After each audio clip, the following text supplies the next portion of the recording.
साल 1992 भारतीय इतिहास का वो साल जिसने आने वाले दशकों के लिए भारतीय राजनीति को एक नया चेहरा दे दिया था।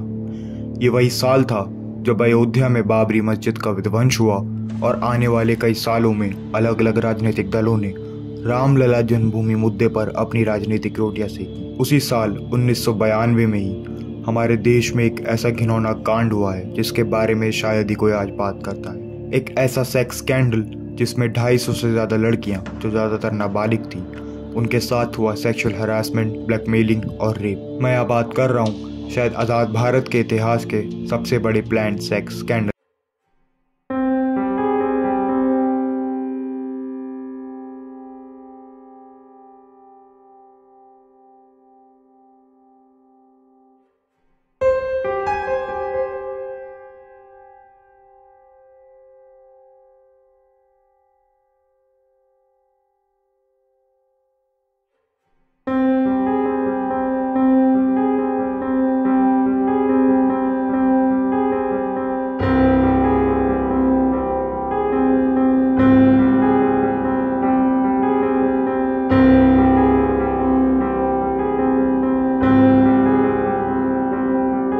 ये है राजस्थान का अजमेर, एक काफ़ी फेमस टूरिस्ट डेस्टिनेशन क्योंकि इस शहर से काफ़ी ज़्यादा इतिहास जुड़ा है, अलग अलग राजा महाराजा और उनकी एंशिएंट हिस्ट्री का। अजमेर में ही काफ़ी फेमस अजमेर शरीफ दरगाह स्थित है जहाँ हर साल 1 से 1.5 लाख लोग विजिट करते हैं। और अजमेर में ही स्थित है सोफिया सीनियर सेकेंडरी स्कूल, एक ऑल गर्ल्स स्कूल जो कि काफ़ी फेमस एंड रेपुटेटेड है अपनी पढ़ाई को लेकर। पर इस वीडियो में हम जिस रेप केस के बारे में बात कर रहे हैं उसकी शुरुआत भी इसी स्कूल के अराउंड होती है। तो अब मैं सीधा आता हूँ इंसिडेंट पर, और इस इंसिडेंट का मेन अक्यूज्ड है फारूक चिश्ती।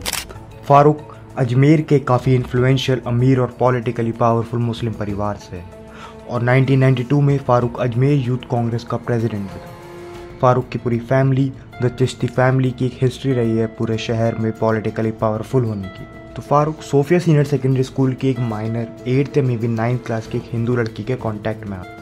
जैसा मैंने बताया कि सोफिया सीनियर सेकेंडरी स्कूल एक ऑल गर्ल्स स्कूल था, तो वहाँ की लड़कियों का इंटरेक्शन लड़कों से स्कूल के बाहर ही होता था और शायद इसी चीज़ का फ़ायदा उठाते हुए फारूक, जो कि क्लियरली उस लड़की से काफ़ी ज़्यादा उम्र में बड़ा था, उस लड़की को ग्रूम करने लगता है।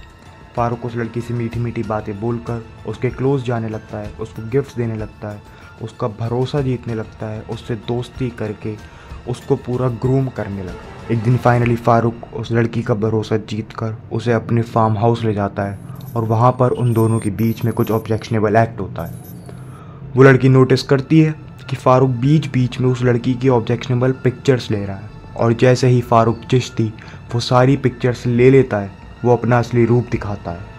फारूक उस लड़की को ब्लैकमेल करता है कि अगर कल अपने साथ अपने किसी और दोस्त को लेकर फार्म हाउस पर नहीं आई तो वो ये पिक्चर्स वायरल कर दे।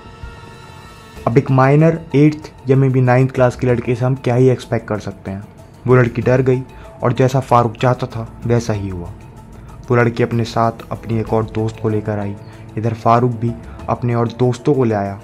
इस बार उन दोनों लड़कियों का रेप हुआ और दोनों की ऑब्जेक्शनेबल फ़ोटोज़ ले ली गई। अब उन दोनों लड़कियों से कहा गया कि तुम अपने साथ और लड़कियां लेकर आओ, और ऐसा करते करते कुछ ही समय में एक चेन रिएक्शन की तरह ऑफिशियल रिकॉर्ड्स के हिसाब से 250 से ज़्यादा लड़कियों का रेप हुआ। अनऑफिशियल रिकॉर्ड्स इससे कहीं ज़्यादा हो सकते। और इससे भी ज़्यादा शौक की बात तो ये है कि शहर में इतना सब कुछ हो रहा था और आम जनता को कानो कान कभी खबर ही नहीं लगी अनटिल एन इंसिडेंट। तो जैसा कि मैंने बताया कि फारूक एंड गैंग उन लड़कियों की ऑब्जेक्शनेबल फ़ोटोज़ लेते थे, पर 1990s में जो कैमरा होते थे वो आज की तरह एडवांस नहीं थे। उनमें नेगेटिव फिल्म होती थी और उस फिल्म को फ़ोटोज़ में कन्वर्ट कराने के लिए फ़िज़िकल स्टूडियोज़ में जाना होता था।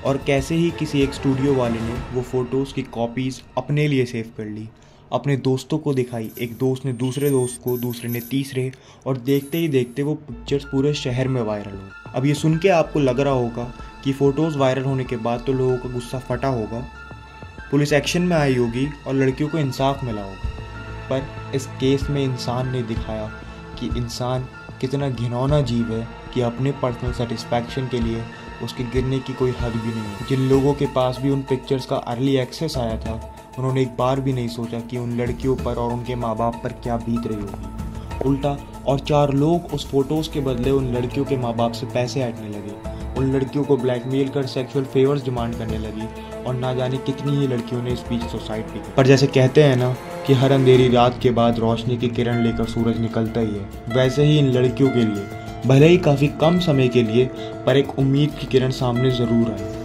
और वो उम्मीद की किरण थी अजमेर का एक लोकल न्यूज़पेपर दैनिक नवज्योति और उसके रिपोर्टर मदन सिंह, जहां बड़े बड़े न्यूज़पेपर और पब्लिकेशंस इस केस के अक्यूज की हाई प्रोफाइल और स्ट्रॉन्ग पॉलिटिकल बैकग्राउंड होने की वजह से इस केस को इग्नोर कर रहे थे, वहीं मदन सिंह और दैनिक नवज्योति ने एक काफ़ी बोल्ड मूव लिया और अपने अखबार के फ्रंट पेज पर विक्टिम्स की फ़ोटोज़ और सारे रेपिस्ट मेनली फारूक चिश्ती, नफीस चिश्ती और अनवर चिश्ती की फ़ोटोज़ छाप। बस फिर क्या, पूरे शहर में हंगामा मच, लोग सड़कों पर उतर आए। 3 दिन के लिए अजमेर बंद कर दिया गया और फाइनली पुलिस को भी होश आया। सभी 18 अक्यूज पर अब्डक्शन के चार्जेस लगाए गए और सभी को अरेस्ट कर लिया गया। पहले तो लड़कियां बदनामी और डर के कारण कोर्ट के सामने केस लाने में दिक्कत हो रही थी, पर फाइनली 32 लड़कियां सामने आईं और केस प्रोसीडिंग शुरू हुई। पर जैसा हम सब जानते हैं कि हमारी रियल दुनिया कोई बारबी जैसी स्ट्रॉबेरी दुनिया नहीं है जहाँ सब कुछ आइडियलिस्टिक हो, बल्कि रियलिटी में we all are doomed. Accuse criminal की पॉलिटिकल कंट्रोल इस हद तक था कि स्टार्टिंग से कोर्ट का सेंटेंस मिलने के बावजूद भी धीरे धीरे उनकी सजाएं कम होती गईं और 2007 में कोर्ट ऑर्डर से ही अक्यूज क्रिमिनल्स की सज़ा उम्र कैद से सिर्फ 10 साल कर दी गई।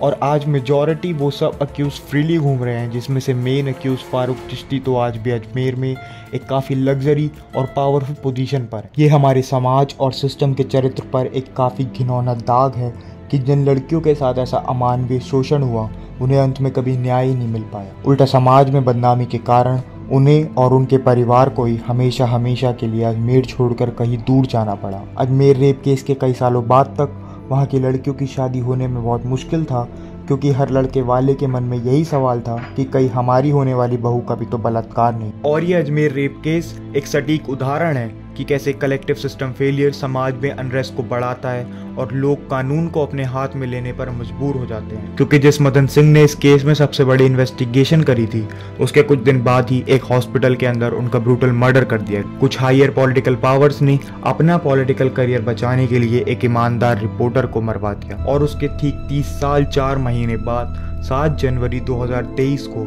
पुष्कर के एक रिजॉर्ट से अचानक गोलियों का शोर गूंज उठा। एक हिस्ट्री शीटर और पूर्व कांग्रेस नेता सवाई सिंह, जो मदन सिंह के मर्डर में शामिल थे, उनकी दिन दहाड़े हत्या कर दी गई। गोलियों का शोर जैसे ही थमा, रिजॉर्ट के बाहर जमा भीड़ से रिपोर्टर मदन सिंह के बेटे सूर्य प्रताप सिंह की आवाज़ गूंजती हुई सुनाई दी, हमने अपने बाप की मौत का बदला ले लिया।